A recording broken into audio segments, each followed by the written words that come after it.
बात करें, उनकी लेवल प्लेइंग फील्ड ये होती है कि हमारे ऊपर जो ट्रेजरी में जो इश्यूज है करप्शन के, उसको ना छेड़ो, पिछले 15 साल की करप्शन को हाथ ना लगाओ। पीपल्स पार्टी की लेवल प्लेइंग फील्ड तो ये है। बाकी लेवल प्लेइंग फील्ड को देखिए, सिंध तो सिंध, खैबर पख्तूनख्वा में भी वो जलसे कर रहे हैं, उनको प्रॉब्लम कोई नहीं है। किसी पार्टी को जो पीडीएम में हुकूमतें जमात शामिल थी, अब वो पीडीएम प्लस इकट्ठे हो चुके हैं। ये नूरा कुश्ती है, ये टोपी ड्रामे हैं, एक घर के अंदर बाप बेटे के हों या पीडीएम के इत्तेहादियों के हों। ये सिर्फ आपस में कबूलियत के लिए कि लोग समझे कि एक दूसरे के खिलाफ हैं, कुछ भी नहीं है। अगर लेवल प्लेइंग फील्ड नहीं है या प्लेइंग फील्ड ही नहीं है तो वो सिर्फ पीटीआई के पास नहीं है। मैं कहना चाहता हूँ सिंध में हमारी ये खुशकिस्मती भी है, लेकिन अब वो हम उसको बदकिस्मती समझ रहे हैं। खुशकिस्मती हम समझे थे कि एक retired chief justice Sindh high court, supreme court के जस्टिस, एक लीगल फर्टिलिटी के एक बड़ा नाम जस्टिस मकबूल बाकर साहब सिंध में हमें लेवल प्लेइंग फील्ड देंगे।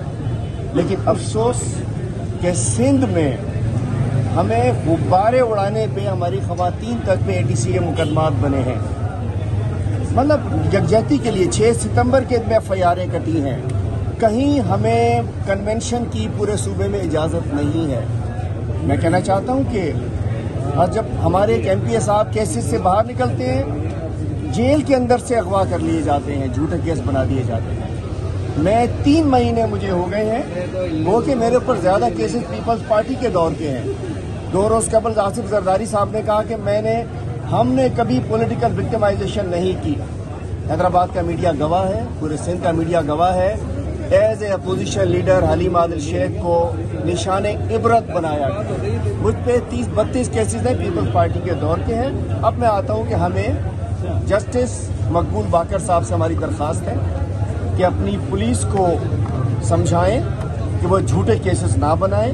और सिंध में भाई अगर आप इतने आपके इत्तेहाद बन चुके हैं तो खौफ क्या है हमारा पीटीआई का? हमें भी लड़ने दें, हमें भी निकलने दें, हमें भी अपने कैंडिडेट्स को लॉन्च करने दें, हमें भी कन्वेंशन, हम कानून के मुताबिक करेंगे सब कुछ। इस वक्त सूरत हाल ये है, लगता है पुलिस इनके कंट्रोल में नहीं है। पुलिस पुराने लोगों की लगी हुई है, पुलिस पुराने लोगों की बांध रही है। अभी आपने देखा है डाकू डीएसपी भी देखा। मैं तो कहता हूँ सिंध पब्लिक सर्विस कमीशन पे बहुत बड़ा निशान है। मैं अपने वकला से कहता हूँ इसको चेक करें कि ये सिंध पब्लिक सर्विस कमीशन का हैंड राइटिंग चेक की जाए कि ये पुरानी हुकूमत के वज़ीर आला साहब के दस्ते रास्त के बांजे साहब डीएसपी बन के जाते हैं और उसके बाद मतलब डाकू डीएसपी, डाकुओं को पुलिस में भर्ती कर दिया गया है। तो न जाने कितने ऐसे डाकू होंगे जिनको मुख्तलिफ इदारों में भर्ती किया गया हो। तो सिंध पब्लिक सर्विस कमीशन का पूरा इंक्वायरी होनी चाहिए। जो एग्जाम हुए देखा जाए कि क्या एग्जाम उन्होंने खुद दिया नहीं दिया। और जस्टिस मकबूल बाकर साहब से मेरी दरख्वास्त है कि हम देखिए अदालतों में है, मैं मौजूद हूँ, मैंने खुद गिरफ्तारी दी है, मुझे किसी ने नहीं पकड़ा। मैं हैदराबाद हाईकोर्ट में आया था सारी बेल्स लेके। तो जस्टिस साहब से कहता हूँ मेरे पास बेल्स मौजूद थी, मुझे बेल्स होने के बावजूद पकड़ा गया। जस्टिस मकबूल बाकर साहब अगर अदलिया का, अदालतों के फैसलों का एहतराम नहीं कराएंगे तो फिर कौन कराएगा? और मैं कहना चाहता हूँ 9 मई 9 मई 9 मई 9 मई, अरे भाई 12 मई याद है किसी को?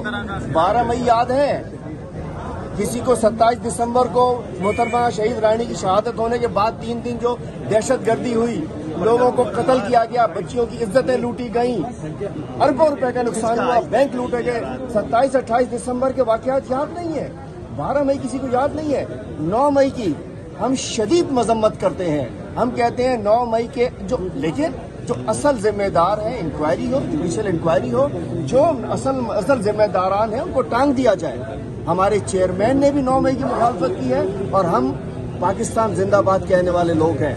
हम समझ सकते हैं कि 9 मई ये लोग सब, ये मुहिब वतन पाकिस्तानी है हम सब। कोई पाकिस्तान के इदारों के खिलाफ, पाकिस्तान के खिलाफ नहीं जा सकता। ये फौज हमारी है, ये मुल्क हमारा है, ये कौम हमारी है।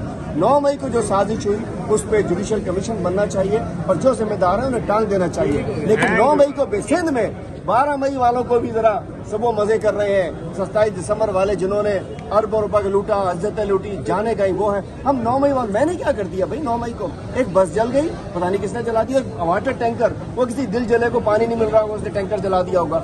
हमें उस चक्कर में 3-3 महीने से अंदर पड़े हुए हैं। इंसाफ की उम्मीद है इंशाल्लाह पाकिस्तान तहरीक इंसाफ हर सीट पर, कोई ना समझे कि माले गनीमत लुट जाएगा। पाकिस्तान तहरीक इंसाफ सूबा सिंध की हर सीट पर उम्मीदवार खड़े करेगी।